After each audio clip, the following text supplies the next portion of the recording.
নমস্কার, আমি সুমন। আজকের এই ভিডিওটির মধ্যে দিয়ে আমরা থমাস হবস প্রকৃতির রাজ্য বা স্টেট অফ নেচার নিয়ে যে মন্তব্য করেছেন সেই বিষয়টি নিয়ে আলোচনা করব। তাহলে চলো ভিডিওটি শুরু করা যাক। 1651 সালে থমাস হবস লেভিয়াথান নামে একটি বিখ্যাত গ্রন্থ প্রকাশ করেন। এই বইতে তিনি রাষ্ট্র ও রাজনীতির বৈজ্ঞানিক ব্যাখ্যা করেন। রাষ্ট্র ও রাজনীতির আলোচনায় বিজ্ঞানের পন্থা ও পদ্ধতিকে তিনি প্রথম প্রয়োগ করে দেখান। এই কারণে থমাস হবসকে রাজনীতির প্রথম বিজ্ঞানসম্মত ব্যাখ্যাকর্তা হিসেবে স্বীকৃতি দেওয়া হয়। হবসের সময় থেকেই আধুনিক যুগের সুসংবদ্ধ রাজনৈতিক তত্ত্বের সূত্রপাত ঘটেছে বলে মনে করা হয়।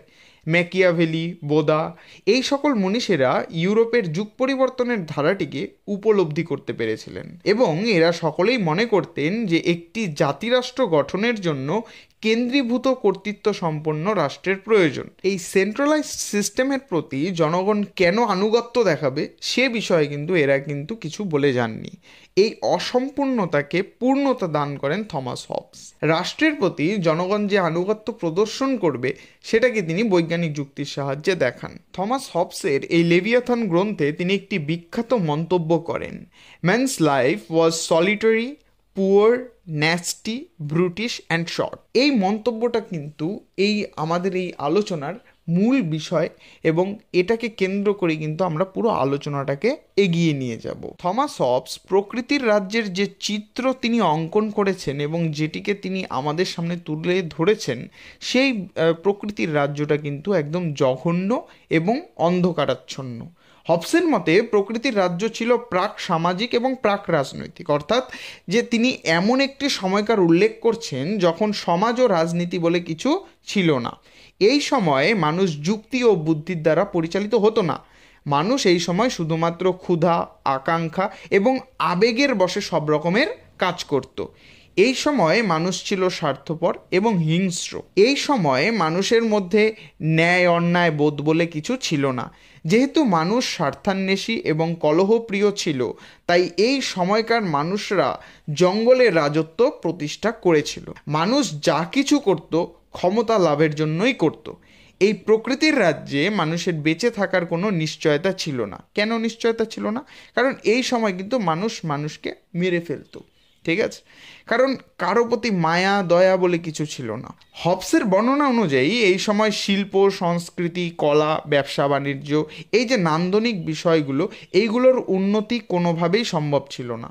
হবসের ভাষায় প্রকৃতির রাজ্যে মানুষের জীবন ছিল নিঃসঙ্গ, দরিদ্র, ঘৃণ্য, পাশবিক এবং স্বল্পস্থায়ী। হবস যে প্রকৃতির রাজ্যের চিত্র আমাদের সামনে তুলে ধরেছেন তা কিন্তু তিনি নিজেও কখনো ইতিহাসের কষ্টি পাথরে যাচাই করে দেখেননি। মানে এই যে কথাগুলো হবস বলেছেন প্রকৃতির রাজ্যের কীরকম অবস্থা ছিল এই বিষয়গুলোর যাচাই কিন্তু হবস নিজেও করেননি। তিনি যুক্তিবিজ্ঞানের দৃষ্টিকোণ থেকে প্রকৃতির রাজ্যের অবস্থা কীরকম হতে পারে সেই চিত্রটা আমাদের সামনে তুলে ধরেছেন মাত্র। হবসের মতে প্রকৃতির রাজ্যে কেবল রাষ্ট্র বা সরকার ছিল না তা নয়, এই সময় মানুষের যে একটা স্বাভাবিক সমাজ জীবন সেই সমাজ জীবনেরও কোনো চিহ্ন ছিল না। আসলে মানুষের প্রকৃতি তো এমন যে যেখানে কোনো সার্বভৌম কর্তৃত্ব যদি নিয়ন্ত্রণ না করে মানুষকে, তাহলে কিন্তু হবস যে মানুষের জীবন আমাদের সামনে তুলে ধরেছেন সেরকম হয়ে যেতে কিন্তু বাধ্য। কারণ আজকের যুগে দাঁড়িয়েও আমরা যদি কল্পনা করি যে রাষ্ট্র, সরকার, আইন কানুন এই সকল কিচ্ছু নেই, তাহলে আমাদের সমাজ জীবনটা কীরকম হতো এটা কিন্তু একবার ভেবে দেখার বিষয়। তাই হবসের মতে গভর্নমেন্ট বা সরকার হলো এমন একটা টুল বা এমন একটা যন্ত্র যার মাধ্যমে মানুষের সেফটি বা নিরাপত্তাকে সুনিশ্চিত করা যায়। অর্থাৎ মানুষের সেফটির জন্য এই গভর্নমেন্ট থাকাটা কিন্তু হবসের মতে অত্যন্ত গুরুত্বপূর্ণ।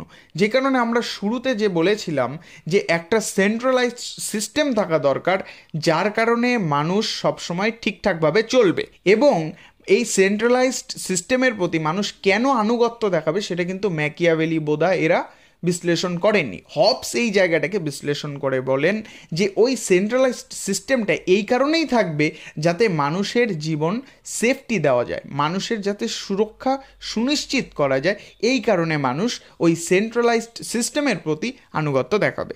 তো এই ছিল আজকের ছোট্ট একটি ভিডিও। ভালো লাগলে অবশ্যই কমেন্ট করে জানিও এবং চ্যানেলটিকে সাবস্ক্রাইব করে দিও। Thanks for watching and listening.